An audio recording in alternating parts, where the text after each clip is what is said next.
as we have been understanding about God's covenants, today I want to go deeper into the understanding of the Abrahamic covenant. हम परमेश्वर की व्यवस्था को समझने के साथ साथ ही इब्रानी व्यवस्था जो परमेश्वर ने अपने प्रजा लोगों के लिए दी है उसको भी हम समझना चाहते हैं। Now we've understood that God does what he says. हमने अब तक देखा परमेश्वर वो करते हैं जो उन्होंने कहा वो करेंगे। God is someone who wants a relationship with us through these covenants. परमेश्वर हमारे साथ एक संबंध बनाना चाहता है इस व्यवस्था या फिर वाचाओं के साथ। God is someone that wants us to be one in the right light. परमेश्वर चाहता है कि हमारे साथ एक हो जाए सही रोशनी में, सही मार्ग में। You can all be one with each other and still be under the wrong light. हम सब एक साथ जुड़े रह सकते हैं लेकिन एक गलत रोशनी के माध्यम से। In other words, you can be together for the wrong purpose. दूसरे शब्दों में आप एक साथ हो सकते हैं कुछ और गलत कार्यों के लिए, मार्गों के लिए। And so God wants to make sure that first we know the light and then we can be together in that light. इसके लिए हम समझना चाहते हैं कि हमें एक होना चाहिए लेकिन उस सही रोशनी में, ना कि उस गलत रोशनी के माध्यम से। And then once we are in the right light, then we can ask in the name of Jesus and we can receive whatever he has prepared for us. और एक बार उस सही रोशनी में हम जब आ जाएंगे, हम जो कुछ भी यीशु मसीह के नाम से मांगते हैं परमेश्वर वो हमें पूर्ण करके देगा उनकी प्रसन्नता के लिए। Let's go to Matthew chapter 6 right now to look into this point just a little deeper. मत्ती रचित सुसमाचार 6 अध्याय में जाएंगे। जिस बात के बारे में हमने कहा उसके बारे में और गहराई में पढ़ने के लिए, समझने के लिए। Matthew chapter 6 verse 22 to and verse 23. मत्ती रचित सुसमाचार 6वां अध्याय उसका 22वां और 23वां वाक्य। Let me put down the screen for you. मैं इसे स्क्रीन पे लगाना चाहता हूं आपके लिए।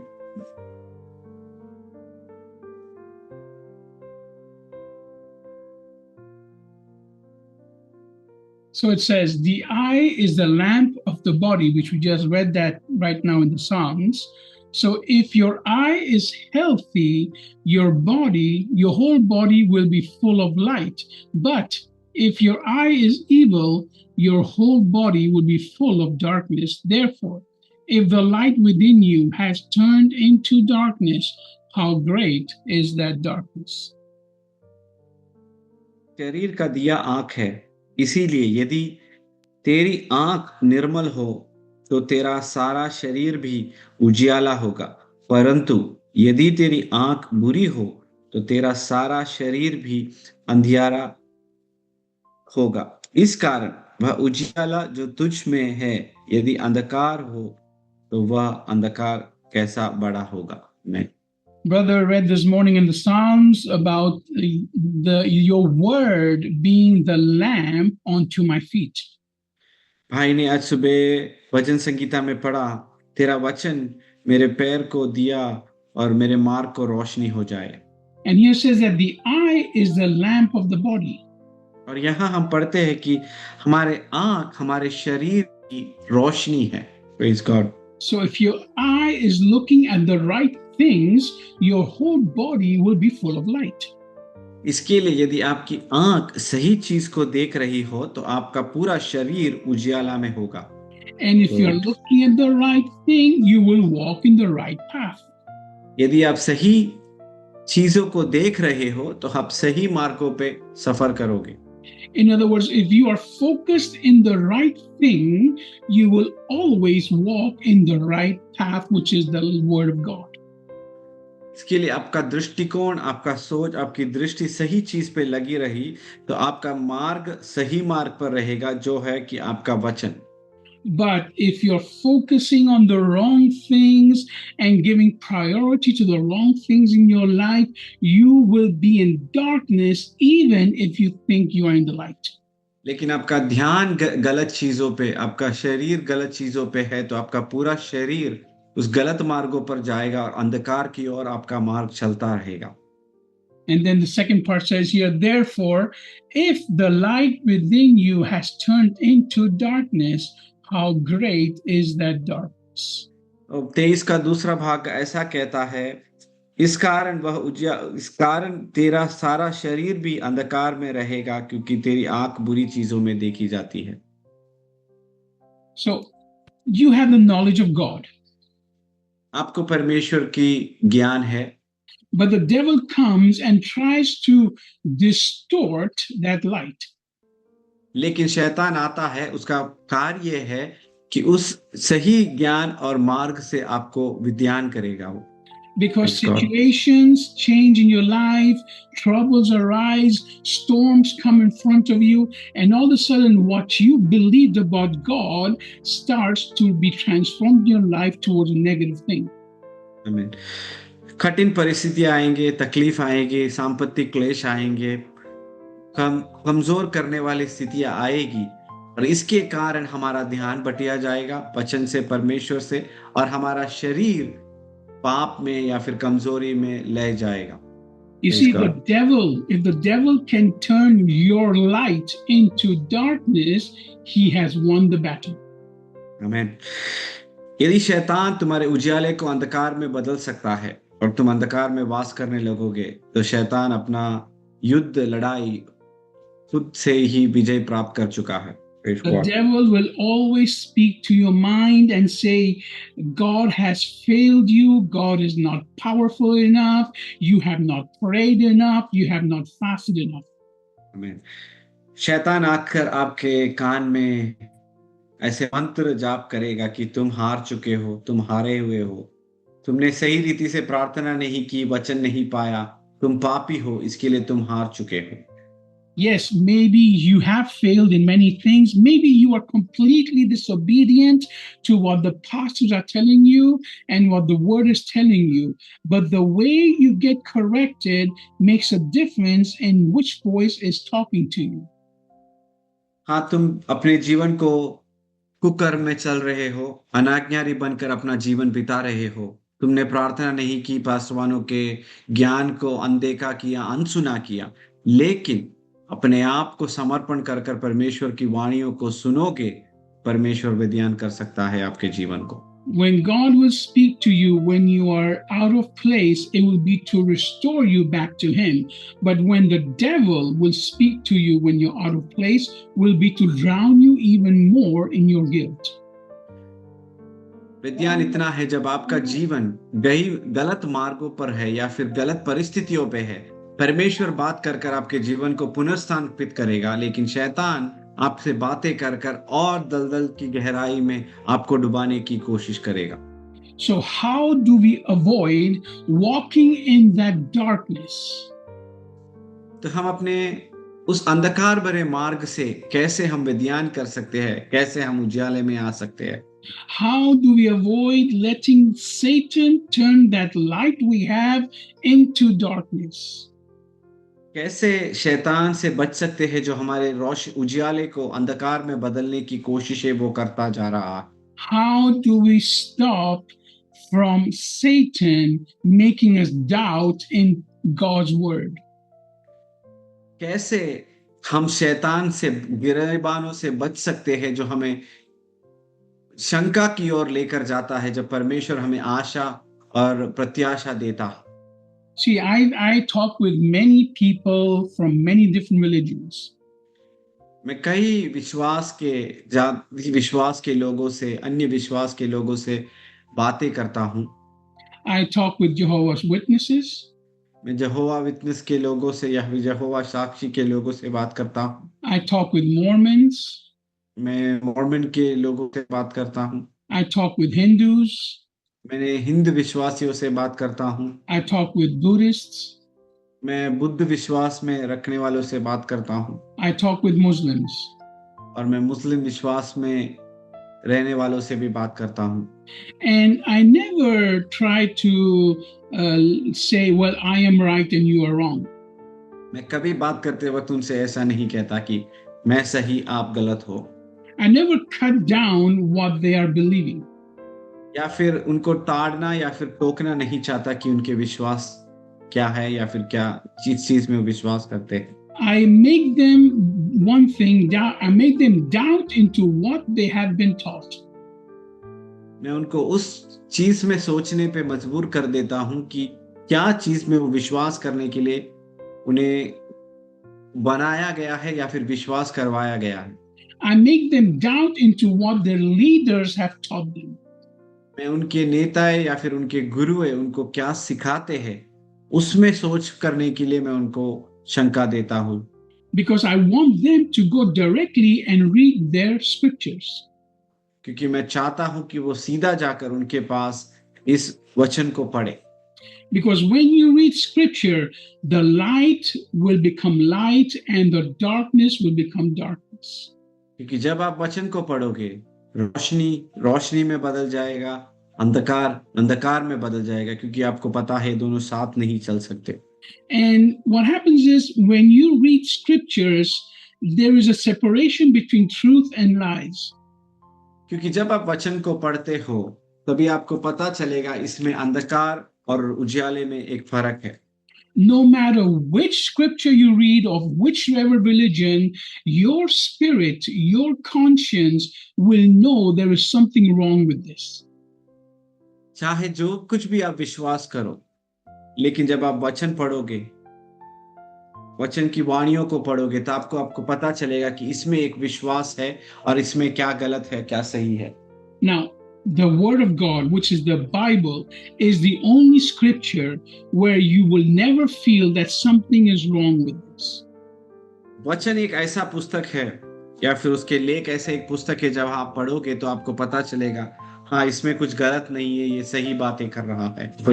There might be things that you don't understand, इसमें चीजें होगी जिसे आपको समझ में नहीं आता होगा, but we have been given the promise of the Holy Spirit that will make us understand all things. लेकिन पवित्र आत्मा के वचन है जिसे हमें सच्चाई समझ में दिलवाते हैं। So how do you avoid confusion about the Word of God?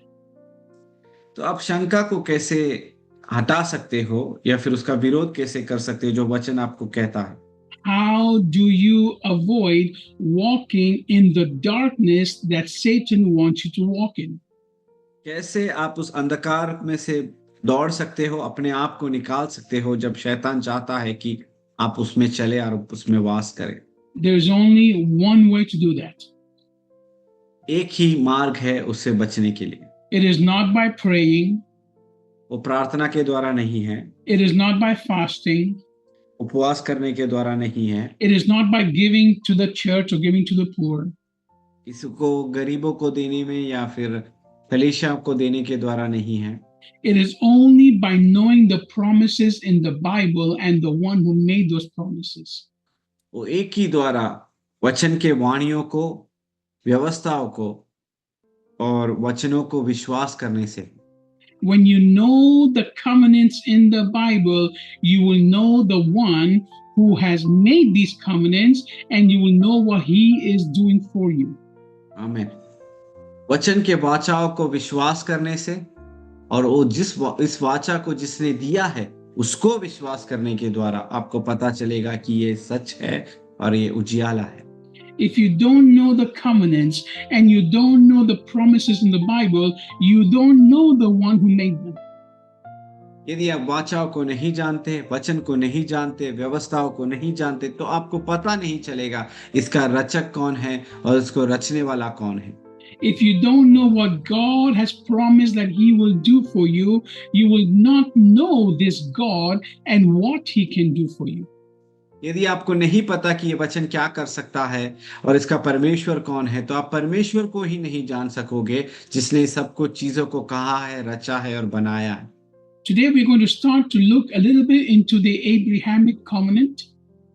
आज हम जाकर इब्राहिमी वाचा को देखने वाले हैं। And there are some other covenants that are also very important for us to look at. और कुछ और बहुमूल्य और महत्वपूर्ण वाचा है जिसको हम देखेंगे और पढ़ेंगे। We have the covenant made to Abraham, पर अब्राहम से किया हुआ वाचा है, which is where God will bring someone that will destroy Satan. जो परमेश्वर किसी को लाएगा जो शैतान को विनाश या फिर नाश करेगा। We have the covenant made to Noah, वाचा जिस नोहा से किया गया हुआ नोहा का वाचा है, which is God will never destroy the earth with water again. जो है कि धरती को फिर से पानी से परमेश्वर नाश नहीं करेंगे।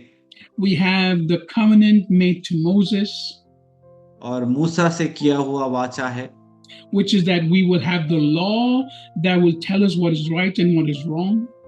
हमारे पास उस व्यवस्थाएं रहेगी, न्याय रहेंगे जो जो हमें कहेगा कि ये सही है और ये गलत है।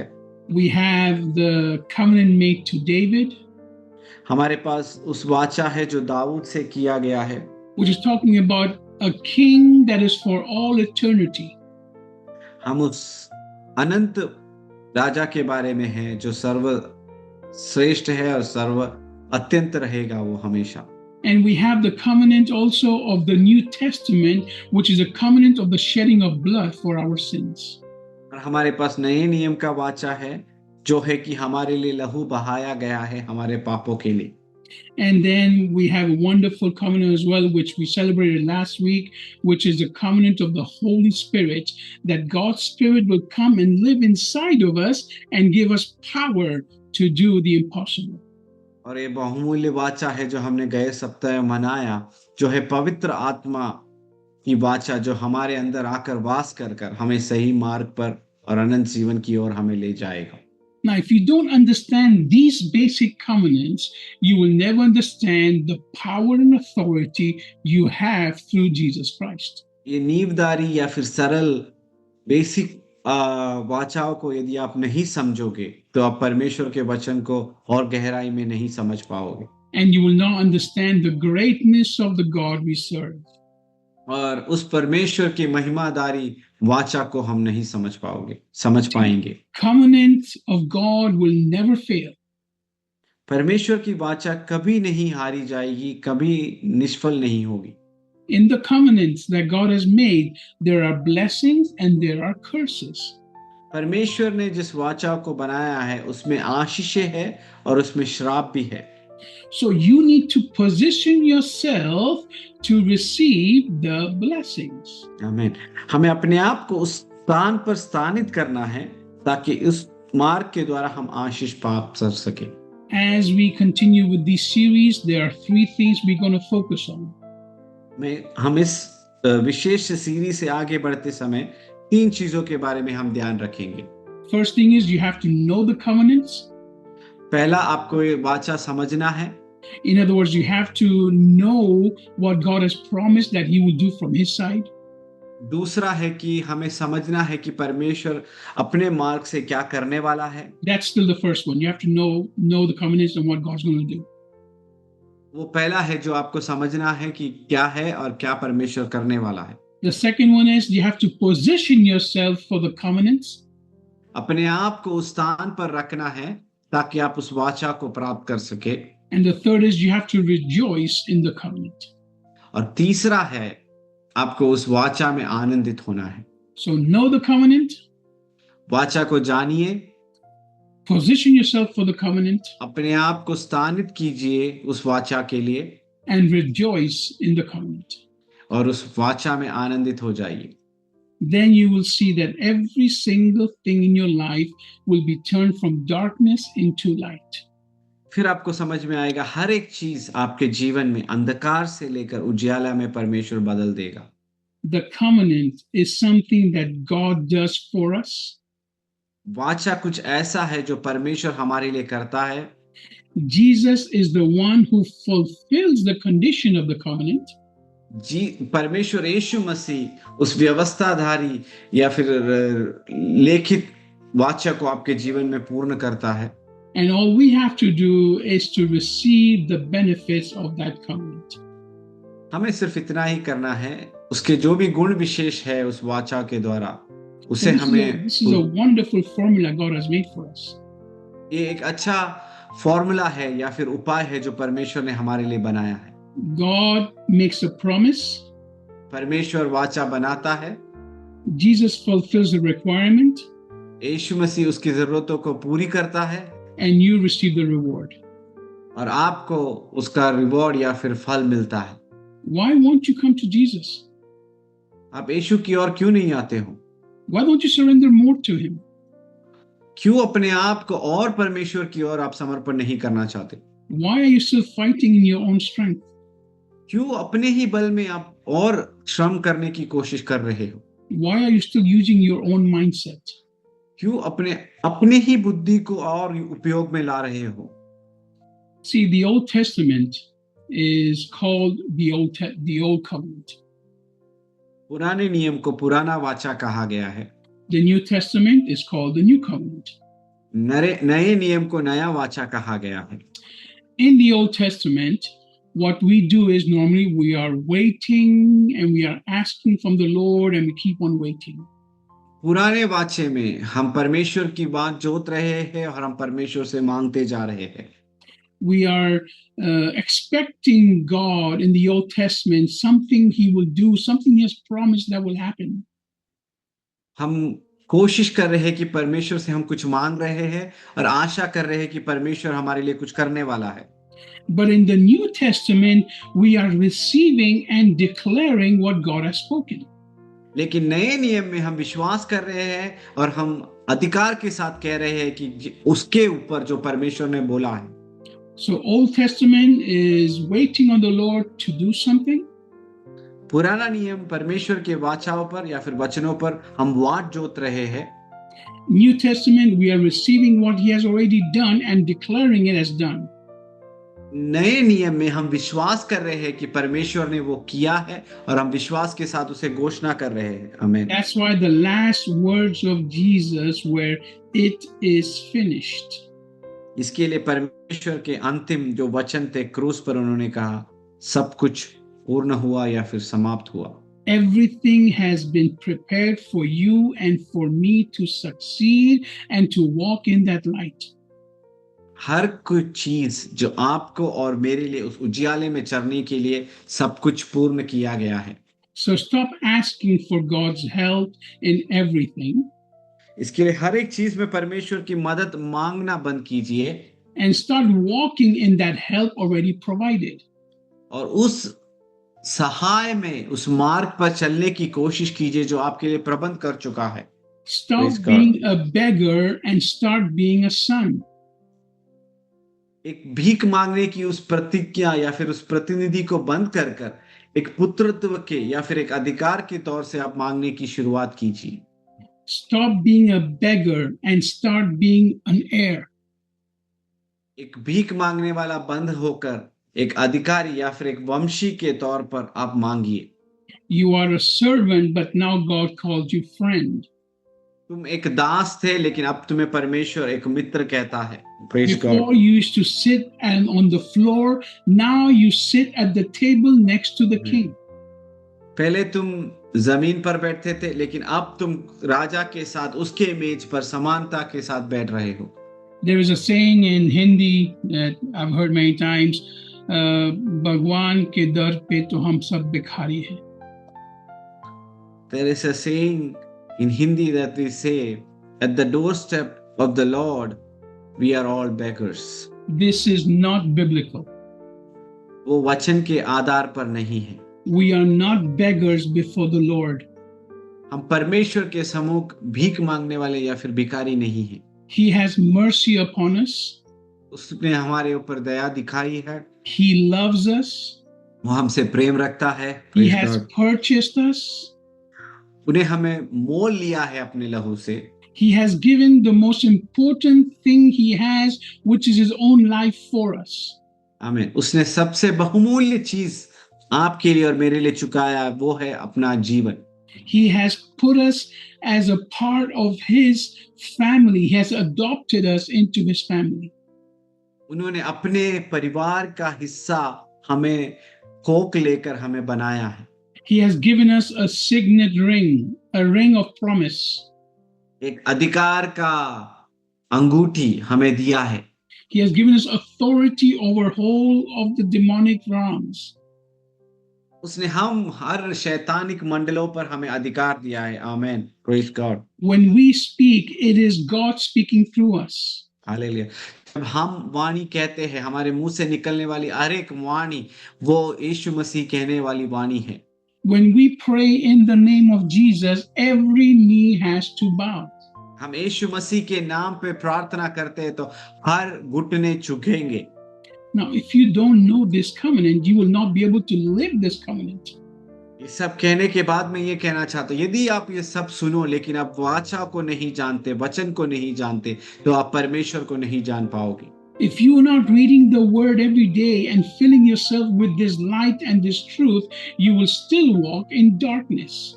यदि आप अपने आप को वचन पर आधारित नहीं करोगे, वचन को नहीं पढ़ोगे दैनिक जीवन में, तो अपने आप को उस स्थान पर उजाले में स्थिर नहीं कर पाओगे।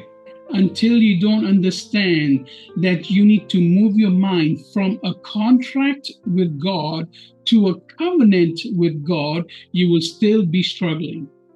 जब तक आप ये नहीं समझोगे कि आप एक व्यवस्था में बंधे हो या फिर एक कॉन्ट्रैक्ट में बने हो या फिर आप एक वाचा में बंधे हो परमेश्वर के साथ। In the contract, you both have to be perfect.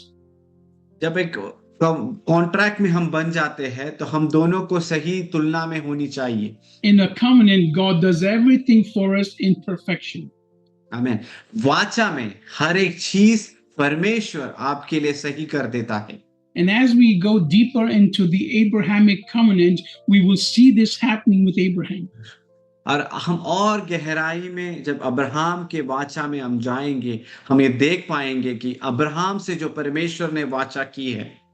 Abraham, this covenant is so special because this is a covenant that even today, many people are always claiming.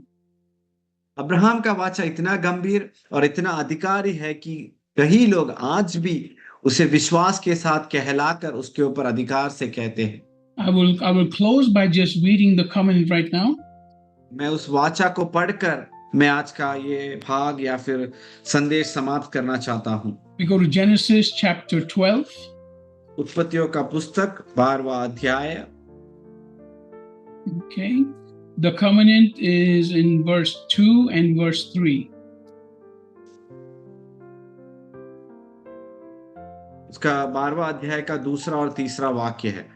Says, I'll make a great nation of your descendants. I'll bless you and I'll make your reputation great so that you will be a blessing. और मैं तुझसे एक बड़ी जाति बनाऊंगा, तुझे आशीष दूंगा और तेरा नाम महान करूंगा और तू आशीष का मूल होगा। Verse 3, I will bless those who bless you, but I will curse the one who curses you, and through you all the people of the earth will be blessed. Amen. जो तुझे आशीर्वाद देंगे, तीसरा वाक्य, दे उन्हें मैं आशीष दूंगा और जो तुझे कोसे उसे मैं शाप दूंगा और भूमंडल के सारे कुल तेरे द्वारा आशीष पाएंगे। Praise God. Later on in Genesis chapter 15, we won't go there now, but there God also gives Abraham the covenant or the promise of having a son of his own. आगे और जाएंगे तब हम देख सकते हैं कि 15वां अध्याय में जब परमेश्वर एक और वाचा आशीष देता है, जो परमेश्वर कहता है कि मैं तुझे एक पुत्र दूंगा जिसके द्वारा पूरी जाति आशीष पाएगी। And there we see that Abraham obviously doubts because of his current situation. उधर हम देख सकते हैं कि अब्राहम अविश्वास करता है क्योंकि उसकी परिस्थिति उसके शरीर के वजह से। And we will see something wonderful that God does on purpose to make sure that every promise God does, man does not interfere and break it. और परमेश्वर वहां कोशिश करता है कि मनुष्य उसमें दखलंदाजी ना करे और उस वाचा को ना तोड़े और उसे अपूर्ण ना रखे। This I will tell you next week. ये मैं अगले सप्ताह आपसे कहना चाहूंगा, इसके लिए बाट जोतिए। You will be shocked at the love of God and how He does things in such a way to make sure that no matter what we do, we are blessed as long as we understand who He is. हम खुद शंका में रह जाएंगे या फिर चौंक जाएंगे ये जानकर कि परमेश्वर किस हद तक जा सकता है और क्या क्या कर सकता है, जिससे वो प्रेम रखता है और उसके वाचा को वो किस हद तक पूरी कर सकता है। You see, many people have asked me, why did God make that tree in the Garden of Eden where Adam could eat it and fall into sin? कई लोग मुझसे सवाल करते हैं, यदि परमेश्वर सब ज्ञानी है, अंतर्यामी है, तो क्यों उन्होंने उस पेड़ को वहां लगाया जिसका फल खाकर आदम पाप कर सके। In other words, why did God make a trap where we could fall and have such disastrous lives? क्यों एक जाल बिछाया ताकि उसमें हम गिर जाए और एक कितना क्लेशित दुखनाक जीवन हम बिता सके। And the answer is God did it on purpose so that you know that even if you fall, He will lift you up and He loves you. उसका सरल जवाब इतना है, परमेश्वर ने जानबूझकर रखा ताकि यदि आप गिर जाए फिर भी परमेश्वर कितना प्रेम रखता है, कितना आपको संभाल सकता है और सही मार्गों पर ला सकता है। You see, you will not know how much your parents love you until you make huge mistakes and they still give everything to you. आमीन। सरल उसका दृष्टांत इस रूप से करना चाहूंगा, आपकी यदि माता पिता है आपके, तब आप कुछ गलतियां करें फिर भी वो आपसे अत्यंत प्रेम करते हैं और आपके लिए अधिक कार्य करेंगे ताकि उनका प्रेम आपके जीवन में वो दिखा सके। That's why true love is seen not when you are good, but when you fail. इसके लिए खरा प्रेम जब आप सफल हो जाए तभी नहीं दिखता, लेकिन परंतु आप जीवन में जब हार जाए, जो खराब जब प्रेम दिखता है वो है खरा प्रेम। That's why the Bible says that while yet we were sinners, Christ went to the cross.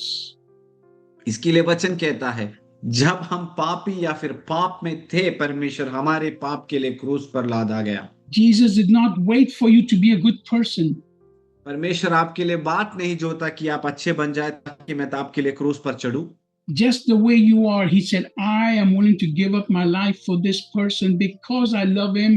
I don't care what he is, what he's going to do. I just love him. परमेश्वर ने कहा कि मैं इससे प्रेम करता हूं, मैं इसका अंतर नहीं रखता कि वो कैसा है, अच्छा है, बुरा है, लेकिन मैं उससे अत्यंत प्रेम रखता हूं। वो परमेश्वर ने दर्शाया हमें। And that's why Jesus says you have to do the same for the others. इसीलिए परमेश्वर ने कहा हमें भी वो करना चाहिए दूसरों के लिए। Praise God. Come to Christ today. मसीह की ओर आइए आज। Receive that covenant. उस वाचा को प्राप्त कीजिए। And turn that darkness into light. और आज उस अंधकार को उजियाले में बदल दीजिए। God bless. हालेलुया। परमेश्वर आपको आशीष करे। Thank you, Father. Thank you Jesus.